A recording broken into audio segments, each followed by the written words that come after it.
Hello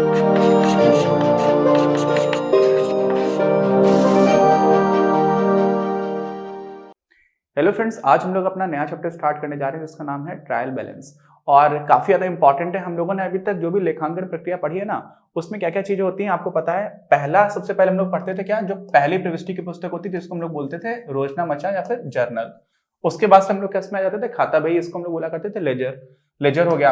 अब laser के बाद से एक तीसरी और चीज होती है जिसको हम लोग बोल देते हैं ट्रायल बैलेंस। तो पहली और दूसरी हम लोग पढ़ चुके हैं। अब अगली जो आएगी 5th चैप्टर में, हम लोगों ने वैसे अलग से बैंक समाधान विवरण पढ़ लिया था, बैंक रिकंसिलिएशन स्टेटमेंट। उसके बाद से अभी ट्रायल बैलेंस। अब जब ट्रायल बैलेंस भी हमारा बन जाएगा ना, इसके बाद हम लोग इन्हीं इंफॉर्मेशन को, इसी जानकारी को क्या करेंगे, अपने वित्तीय विवरणों को बनाने के लिए जाएंगे। कहां पे जाएंगे, वित्तीय विवरणों को, जिसको हम लोग बोलते हैं फाइनेंशियल स्टेटमेंट्स। तो वहां पर हमारे पास इन दोनों के बाद में क्या होना चाहिए, ट्रायल बैलेंस होना चाहिए। अच्छा, अब एक और बात समझिए, जो जर्नल था ना, वो हमारी ओरिजिनल बुक ऑफ एंट्री था, जहां पे हम सबसे पहली बार प्रविष्टियां कर रहे थे। तो पोस्टिंग जब कर रहे थे, पोस्टिंग किसमें कर रहे थे, लेजर में। तो लेजर में जो कुछ भी जानकारी आ रही थी सारी जर्नल से ही आ रही थी, यानी कि सब कुछ यहां से ही आ रहा है। अब यहां से जो कुछ आया वो लेजर में गया। अब लेजर में जो हमारे अकाउंट्स होते हैं ना, उन अकाउंट्स के बैलेंसेस को हम लोग यहां पर ट्रांसफर कर लेते हैं। क्यों कर लेते हैं, क्या करते हैं, ये सारी चीजें लोग समझेंगे। लेकिन आपको जो बेसिक चीजें हम लोगों ने स्टार्ट कर दी है, तो चलिए स्टार्ट करते हैं अपने इसी चैप्टर को। पिछले अध्याय में लेखांकन के एक आधारभूत नियम के बारे में सीखा था। आधारभूत जो नियम था, एकदम फंडामेंटल रूल था, वो क्या था, जितना डेबिट होगा किसी भी ट्रांजेक्शन में, उतना ही क्रेडिट हो रहा होगा। सीखा था कि नहीं सीखा था। जितना नाम पक्ष में एंट्री हुई है उतना ही जमा पक्ष में होगी, है ना। तो अब ये हो रहा है कि कभी अकाउंट्स बदल रहे हैं। एक अकाउंट में आप डेबिट कर रहे हो, दूसरे किसी अकाउंट में क्रेडिट कर रहे हो, या हो सकता है एक अकाउंट में डेबिट कर रहे हो या दो से ज्यादा अकाउंट्स में भी आप क्रेडिट कर सकते हो। लेकिन जो टोटल होगा डेबिट का, वो क्रेडिट के बराबर रहेगा किसी भी ट्रांजैक्शन में। तो इससे अपने को क्या समझ में आता है, इससे ही समझ में आता है कि यार अलग अलग खाते बनाते जा रहे हम लोग, बहुत सारे अकाउंट्स बना दिए। सारे अकाउंट्स में भी अगर हम हर अकाउंट के जो बैलेंसेस हैं, किसी का डेबिट बैलेंस होगा, किसी का क्रेडिट बैलेंस होगा। क्यों, क्योंकि हम लोग अंत की बात कर रहे हैं। जब भी हम लोग किसी दिन बना रहे हैं तो उस दिन क्या हुआ, हर अकाउंट का कुछ बैलेंस निकल करके आया। तो हर अकाउंट में मान लीजिए कुछ अकाउंट में डेबिट बैलेंस है और कुछ ऐसे अकाउंट्स जिसमें आपके पास क्या है, क्रेडिट बैलेंस है। तो अगर डेबिट और क्रेडिट बैलेंस है, लेकिन हर टाइम पर डेबिट और क्रेडिट किसी भी ट्रांजैक्शन में बराबर बराबर हो रहे थे, तो इनका टोटल भी बराबर होना चाहिए। ठीक, जैसे समझ लीजिए, इसी को उदाहरण से समझते हैं। यहां पर मान लीजिए 5 है और यहां पर आपने लिखा है 3 और 2, तो 5 और 3 2 का टोटल बराबर है। तो मान लीजिए कोई एक ऐसा ट्रांजैक्शन था, दूसरा जो ट्रांजैक्शन आया था, जर्नल एंट्री मान लीजिए आपने ऐसा करके लाइन खींच दी। ठीक, दूसरा क्या हुआ, आपने 10 लिखा, अलग अलग अकाउंट्स में जा रहे हैं। अब यहां पर क्या हुआ, 3 आ गया, 2 आ गया और 4 आ गया और 1 आ गया। ठीक, अच्छा, ऐसे बहुत सारी एंट्रीज होती रही। अब आपके पास अलग अलग तरह के अकाउंट्स बन गए। अब किसी अकाउंट में ये 5 गया था, किसी अकाउंट में ये 10 गया था, ठीक है, किसी अकाउंट में ये 3 गया था, किसी अकाउंट में ये 2 गया था। मान लिया सारी चीजें अलग अलग अकाउंट में जा रही हैं, तो कितने अकाउंट्स हो जाएंगे, 1 2 3 4 5 6 7 8 अकाउंट्स हो गए। लेकिन उन 8 अकाउंट्स में आप देखोगे तो उनमें से एक अकाउंट में तो क्या हो जाएगा, ये 5 आपका ये डेबिट साइड होता है। पहले हम लोग डेबिट साइड लिखते हैं, दूसरा हम लोग क्रेडिट साइड लिखते हैं। ठीक है, नाम और जमा लिखते हैं कि नहीं लिखते हैं, तो नाम और जमा ऐसा हो गया आपका। अब आप नाम में देखोगे तो नाम में तो अभी भी आपको टोटल 5 और 10 यानी कि 15 ही दिख रहा है। ठीक, और अगर आप सारे का जमा देखना स्टार्ट करोगे तो एक में 3 है, कितना है 3, फिर एक में 2 है, उसके बाद से फिर 3 2 4 1 है, तो 3 धन 2 धन 4 धन 1। ठीक, अब इनको भी जोड़ेंगे तो 3 2 कितना हो गया, 5 3 8 2 10 4 14 और 1 15, ये भी 15 आ गया। ठीक है, कई बार ऐसा होगा इन्हीं में से कई चीजें एक दूसरे को कैंसिल आउट भी कर रही है। हम लोगों ने बिल्कुल सिंपल एग्जांपल ले रखा है जिसमें सारी चीजें एकदम ऐड हो गई। तो वो क्या हो रहा है, वो हो ये रहा है कि आपको देख रहा है कि भाई अगर हर स्टेप पर डेबिट और क्रेडिट बराबर हैं, तो जो टोटल है उसमें भी आपका डेबिट और क्रेडिट बराबर होगा। अगर हम सारे खातों का कर देंगे तो एक तरह का अरिथमेटिक टूल है। क्या है, एक अंक गणितीय टूल है। इसी का हम लोग प्रयोग करते हैं, यही आपका तलपट होता है। इतनी सी सिंपल चीज है। ठीक है, क्या आया, अब जो लिखा हुआ है उसी को देख लेते हैं कि हमें पता था कि जितना डेबिट करते हैं उतना ही हम लोग क्या कर देते हैं, क्रेडिट कर देते हैं। और इसी से आपको समझ में आ जाता है कि सभी नाम राशियों का जो योग है वो सभी जमा राशियों के योग के बराबर होना चाहिए। ये आपको क्या है, इन्फ्रेंस से आपको ऐसा समझ में आया। अच्छा, तलपट जो है वो क्या करता है, नाम और जमा राशियों की शुद्धता को जांचने का एक साधन है। अगर हम लोगों ने टोटल किया और टोटल मैच नहीं हुआ, डेबिट और क्रेडिट का टोटल मैच नहीं हुआ, तो हमें क्या समझ में आएगा कि कुछ गलती हो गई है। तो वो गलती हुई है नहीं हुई है, इसके लिए जांच हो रही है ना। तो वो जांचने का मेथड भी क्या हो गया हमारा, तुलन पत्र, तुलन पत्र बोल रहा हूं, तलपट हो गया, जिसको हम लोग बोलते हैं ट्रायल बैलेंस। अच्छा, तो जो दोहरी प्रविष्टि प्रणाली है, दोहरी प्रविष्टि प्रणाली में तो हम लोग एक जगह डेबिट कर रहे थे, एक जगह क्रेडिट कर रहे थे, तो उसमें क्या है, एक अंक गणितीय परीक्षण है। ठीक, अच्छा, जो ये जांचता है कि प्रत्येक लेनदेन के दोनों पहलू शुद्धता से अभिलेखित किए गए हैं या फिर नहीं। और इसी में उद्देश्य क्या है हमारे इस चैप्टर का, तो तलपट का अर्थ क्या होता है हम लोगों ने वैसे देख ही लिया इसको, उसे तैयार करने की प्रक्रिया कैसे बनाते हैं इसको देखेंगे, उसकी व्याख्या करेंगे, और विभिन्न प्रकार की जो अशुद्धियां हैं हमने ये भी पता चल जाएगा, देखो गलती हो गई है, अब गलती हो गई वहां पे तो रुकना नहीं होगा, गलती को ठीक कैसे किया जाए, तो उनको किस तरह से संशोधन किया जा सकता है इसकी भी बात करेंगे। तो जो संशोधन है हम लोग उनकी भी चर्चा करेंगे अपने इसी चैप्टर में। अच्छा, अर्थ क्या है, बही खातों में खतौनी की शुद्धता राशियों की जांच के लिए खाता बही में सभी खातों के नाम और जमा के योग अथवा शेषों को दर्शाने वाला विवरण है। शेषों का मतलब क्या हुआ भाई, ऐसा समझ लो यार, कोई भी अकाउंट है, मान लो आपका कैश अकाउंट है, ठीक है, रोकड़ खाता है, हालांकि रोकड़ खाता हम लोग बनाते ही नहीं है, क्यों नहीं बनाते हैं, क्योंकि हमारे पास क्या रहता है, कैश बुक रहती है। तो अगर मान लीजिए कैश अकाउंट हमारे पास होता है, इसमें इस साइड पर डेबिट है और इस साइड पर आपका क्रेडिट है, नॉर्मली होता ही हमेशा ही रहता है। तो यहां पर मान लीजिए आपने 100 है, 200 है और 250 है, और यहां पर आपका है 50 और यहां पर है 15, बस इतना है। तो आप जब बैलेंस करोगे तो इधर तो आपको मिल जाएगा 300 और ये 200, तो 550 हो जाएगा, और इधर जो है आपको क्या आ रहा है 50 और 15, तो ये तो सिर्फ 65 आया। तो आप 550 से 65 घटा दोगे तो कितना मिलेगा, 485। और ये जो 485 है ये वास्तव में क्या हो जाएगा, यहां पर आप ये बैलेंसिंग एंट्री कर रहे होगे, और वास्तव में ये क्या है, क्रेडिट साइड पर है, लेकिन ये क्या है, डेबिट बैलेंस है, और डेबिट बैलेंस हो गया, इसका मतलब आपने क्या किया, यहाँ पर 550 लिख दिया। तो आपने या तो ये दोनों का यहाँ पर बराबर करने के लिए किया, लेकिन वास्तव में क्या हुआ, इसमें ये जो अमाउंट आ गया ये क्या हो गया, डेबिट बैलेंस हो गया।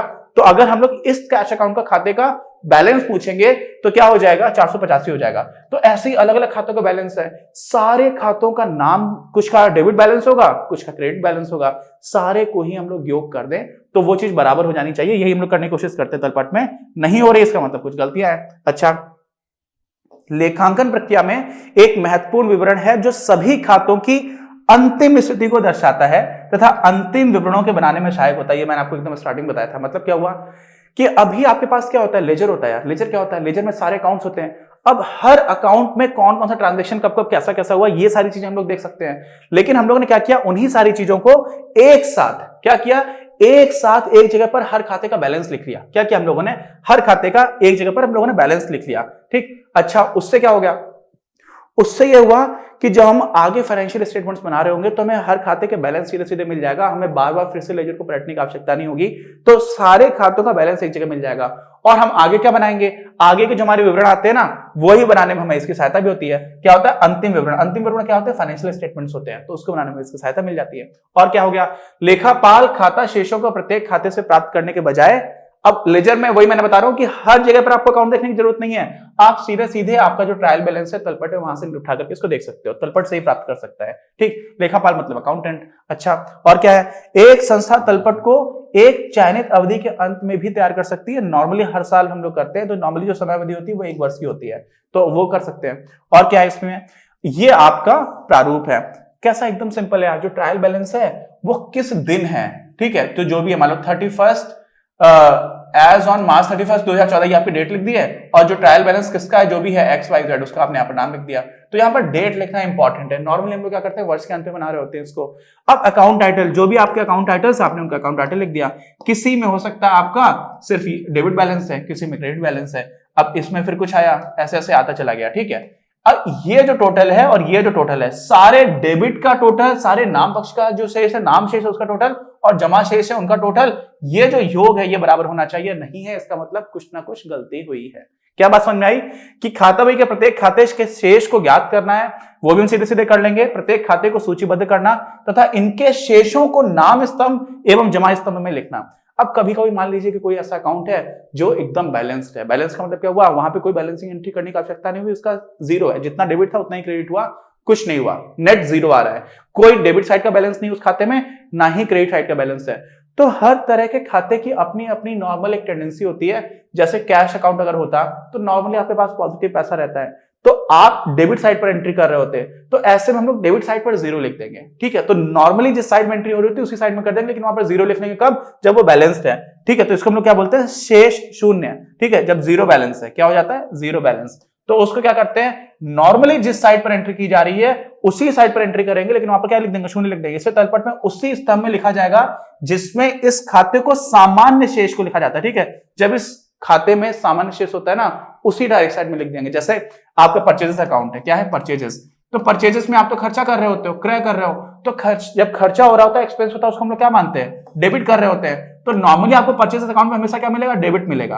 अब आपने मान लो किसी टाइम पर जितना खरीदा उतना सारा का सारा सामान वापस कर दिया, कुछ नहीं खरीदा किसी टाइम पीरियड में, ठीक। और उस टाइम पर जब आप तलपट बना रहे हो तो उस टाइम पीरियड में आपका डेबिट कितना हो जाएगा, जीरो, जितना खरीदा उतना ही वापस हो गया। तो वहां पर भी हम लोग डेबिट बैलेंस साइड पर ही लिखेंगे, क्रेडिट साइड पर नहीं लिखेंगे। क्यों? क्योंकि सामान्यतः परचेजेस यानी कि क्रय खाते का जो भी शेष है वो नाम साइड पर होता है, डेबिट साइड पर होता है, इसलिए डेबिट साइड पर ही जीरो लिख देंगे, ठीक। तो ये बात भी हो गई। अब क्या हुआ, आपका नाम शेप जो भी स्तंभ है उसका हम लोग कुल योग कर देते हैं। कैसे तैयार करने के चरण बता रहा हूं। तो अब आपने क्या किया, वही जो मैंने आपको बताया था अभी, ये यहां पे क्या किया, जो भी आपका कुछ आया था उन सबका आपने टोटल कर दिया, सब कुछ लिख दिया, टोटल कर दिया। ऐसे ही जो जमा शेष था उसका भी टोटल कर दिया। अब ये टोटल मैच करना चाहिए, यही वाली सारी बातें लिखी हुई है। आपने क्या किया, नाम शेष का टोटल कर दिया। ऐसे आप जो आपका जमा शेष है उसका भी टोटल करोगे और जांच करो कि नाम शेषों का जो योग है वो जमा शेष के योग के बराबर है या नहीं, और अगर नहीं है तो इसका मतलब हुआ कि कुछ त्रुटियां हैं।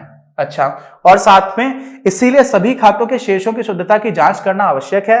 ध्यान रहे कि सभी परिसंपत्तियों, व्यय एवं प्राप्य खाते, ठीक है, क्या क्या, एसेट्स, एक्सपेंसेस और रिसीवेबल्स जो है ना, वो क्या हो जाता है, नाम शेष होता है। आपको बताया ना, जैसे परचेजेस बताया तो वो तो एक व्यय है, क्रय करना है, ठीक है। ऐसे ही आप रेंट दे रहे हो या फिर कुछ जो भी है सैलरी दे रहे हो तो वो क्या हो जाएंगे, व्यय खाते हो जाएंगे। ऐसे आपको जो पैसे मिलने वाले हैं उनको हम लोग क्या बोल देते हैं, रिसीवेबल्स, जो आपको मिलने वाला है। इन सारों को आप डेबिट कर रहे होते हैं नॉर्मली, है ना।